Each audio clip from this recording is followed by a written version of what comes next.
Back to your channel बड़े छोटे। मैं मंजिल हूँ, यानी कि लक्ष्य।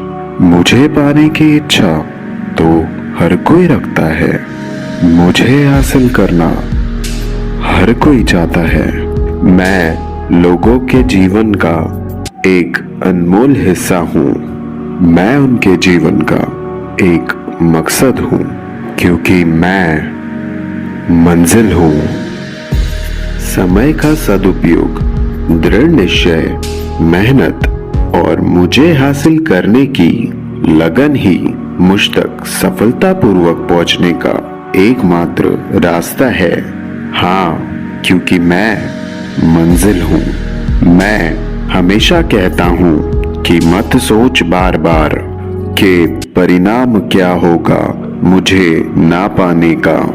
तू कर ले जिद मुझ तक अब एक राह बनाने की, फिर उस राह में चल दे और कुछ भी सोचना अब बंद कर दे, और तब तक नींद चैन को त्याग दे। इस संघर्ष के मैदान को अपनी मेहनत से तू अब जीत ले, क्योंकि बिना मेहनत के कोई भी नौका पार नहीं होती, और बिना कोशिश के बेवजह किसी की मुझसे मुलाकात नहीं होती। क्योंकि हाँ, मैं मंजिल हूँ।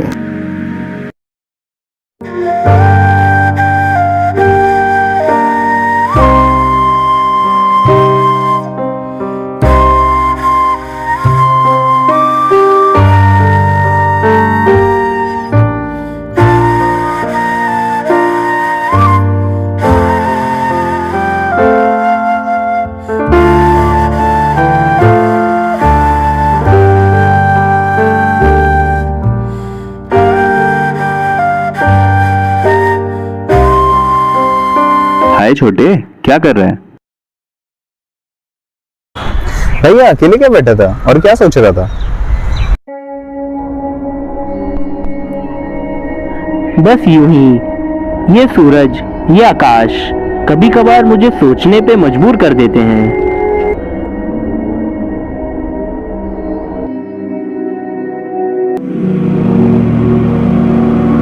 बड़े, मुझे एक बात बता, क्या सच में हमारा ये यूनिवर्स इनफाइनाइट है?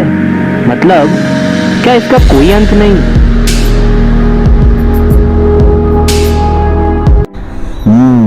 ये बात है, लेकिन ये तो अभी भी एक मिस्ट्री है। इसमें डिफरेंट साइंटिस्ट के अलग अलग राय है। लेकिन यूनिवर्स इनफाइनाइट है ये भी प्रूवन नहीं है और कहा नहीं जा सकता। बड़े, पर वो कैसे? देख, यूनिवर्स का कोई शेप फिक्स नहीं है, या यूं कहे हम ह्यूमंस अभी तक इसे जानने में नाकाम रहे। अच्छा। देख, इसे मैं एक एग्जांपल से समझाने की कोशिश करता हूँ। यूनिवर्स में मौजूद हर ऑब्जेक्ट का कोई ना कोई शेप जरूर होता है, वैसे ही यूनिवर्स का भी कोई ना कोई शेप जरूर होगा। लेकिन बड़े, हम इसे पता क्यों नहीं लगा पा रहे हैं? देखो, हमें पता है ओशन में फिश है और भी कई सारे एक्वाटिक और मरीन एनिमल्स हैं। ये हमें पता है, लेकिन उन एक्वाटिक एनिमल्स के लिए तो वही उनकी दुनिया है, उन्हें कभी पता नहीं चल सकता इस ओशन के बाहर भी कोई दुनिया है। लेकिन ट्रुथ तो यही है ना, ओशन के बाहर भी एक दुनिया है, हम इंसानों की। ठीक उसी तरह ये भी तो पॉसिबल है हमारे यूनिवर्स का भी कोई ना कोई शेप जरूर हो, फिर चाहे वो एलिप्टिकल, सर्कुलर या फ्लैट, वो कुछ भी हो सकता है, लेकिन हम उसे नहीं पता कर सकते। हमारे लिए भी ये यूनिवर्स उन फिश या उन मरीन एनिमल्स जैसे हैं जो कभी उस ओशन से बाहर आके नहीं देख सकते। लेकिन यस, बाहर भी लाइफ एग्जिस्ट करती है।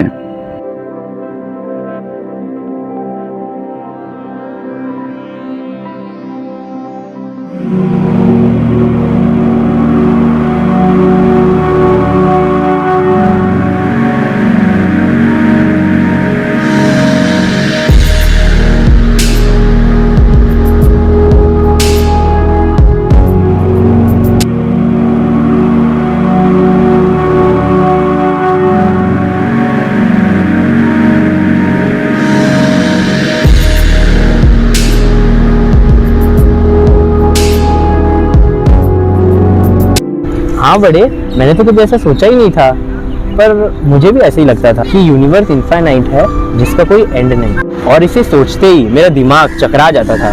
बट इससे बहुत कुछ समझ आया मुझे। I am satisfied. लेकिन तुझे एक बात बताऊं, मुझे ये देख के बहुत अच्छा लगा कि तू भी कुछ सोचता है। क्यों, क्या मतलब है तेरा? मैं नहीं सोच सकता? अरे नहीं, मुझे बहुत अच्छा लगा। मतलब बिना सोचे तो हम कभी नए इन्वेंशंस कर ही नहीं पाएंगे, और ना ही फिर हमें एपीजे अब्दुल कलाम सर जैसे और विक्रम साराभाई सर जैसे साइंटिस्ट मिल पाएंगे फ्यूचर में। इसीलिए सोचना तो बहुत जरूरी है। बिना न्यू इन्वेंशंस के हम और हमारा देश आगे कैसे बढ़ेंगे? बिल्कुल ठीक बोल रहा है भाई। क्या तुझे विक्रम साराभाई सर के बारे में पता है? इन्हें father of Indian space programme भी कहा जाता है। हाँ, मैंने उनके बारे में पढ़ा तो है, लेकिन तुझसे जरूर जानना चाहूंगा। हाँ, क्यों नहीं। क्या आप जानते हैं चंद्रयान 2 में मून लैंडर का नाम विक्रम रखा गया था? It was named after the scientist Vikram Sarabhai sir. Vikram Sarabhai sir का जन्म 12 अगस्त 1919 को अहमदाबाद में हुआ। ये विक्रम सर की ही सोच थी कि हम साइंस के थ्रू सब कुछ बदल सकते हैं, और उन्होंने ऐसा किया भी। विक्रम साराभाई सर ने फिजिकल रिसर्च लैब PRL की स्थापना की इन नवंबर 11, 1947, और उस टाइम उनकी उम्र 28 साल की थी सिर्फ। और इतना ही नहीं, वो एटॉमिक एनर्जी कमीशन के चेयरमैन भी थे। उनके स्टैब्लिश्ड किए हुए कुछ वेल नोन इंस्टीट्यूट्स हैं: Indian institute of management IIM Ahmedabad, community science centre Ahmedabad, Darpana academy for performing arts Ahmedabad, Vikram Sarabhai space centre, space application centre Ahmedabad, fast breeder test reactor, variable energy cyclotron project Calcutta, electronic corporation of India limited Hyderabad, जिसमें Indian space research organisation ISRO was one of the greatest achievement. At that time, he successfully convinced the government about the importance of space program for a developing country like India. ये Vikram Sarabhai sir ही थे जिनकी वजह से इसरो एक successful space research organisation बन पाया, और साथ ही वो सारे साइंटिस्ट जिन्होंने दिन रात एक कर दिया इसरो के सारे मिशंस को सक्सेसफुल बनाने में। इसरो ने अपना फर्स्ट सैटेलाइट लॉन्च 19 अप्रैल 1975 में किया था, जिसका नाम आर्यभट्ट था। पर उस टाइम इंडिया के पास सैटेलाइट लॉन्च व्हीकल नहीं था। तब रशिया ने इंडिया की हेल्प की और इंडिया की फर्स्ट सैटेलाइट आर्यभट्ट लॉन्च हो पाई। 5 years later, in 1980, Rohini became the first satellite to be launched by India. और जो सबसे इम्पोर्टेंट बात थी इस लॉन्च की, वो ये इसरो ने जिस व्हीकल का यूज किया था इस लॉन्च में, वो एक made in India launch vehicle था। और जो उस समय प्रोजेक्ट डायरेक्टर थे वो और कोई नहीं, एपीजे अब्दुल कलाम सर थे। उन्हीं के कॉन्ट्रीब्यूशंस के वजह से made in India indigenous satellite launch vehicle बन पाया। और उसके बाद इसरो ने कभी पीछे मुड़ के नहीं देखा। इन 1992 ASLV Augmented Satellite Launch Vehicle, October 1994 PSLV, April 2001 GSLV, in 2010 GSLV Mark III vehicles बनाए हैं, जिसकी मदद से इंडिया ने चंद्रयान 1 मिशन सक्सेसफुल कर पाया था। यही वो मिशन था जिससे हमने मून पे पानी होने के प्रूफ दुनिया को दिए थे। जब 1960s में इंडिया ने अपने स्पेस एजेंसी इसरो की स्थापना की थी, तो बाकी देश हम पर हंसकर बोला करते थे कि इंडिया जैसे गरीब देश को स्पेस प्रोग्राम्स की क्या जरूरत है। जब हमने अमेरिका से हेल्प मांगी तो उन्होंने साफ मना कर दिया। और इतना ही नहीं, हमारा पहला रॉकेट भी साइकिल पर ले जाया गया। फ्रेंड्स, इतने बुरे दिन देखने के बावजूद भी आज इसरो ने इंडिया को स्पेस प्रोग्राम में बुलंदियों पे पहुंचा दिया है। यह हमारे साइंटिस्ट्स के लिए किसी अग्नि परीक्षा से कम नहीं था। फिर चाहे वो मार्स मिशन ही क्यों ना हो, जिसे मिशन मंगलयान भी कहा जाता है। मार्स मिशन ना सिर्फ सक्सेसफुल रहा, बल्कि कॉस्ट वाइज भी इतना इफिशिएंट रहा कि सारी दुनिया देखती ही रह गई।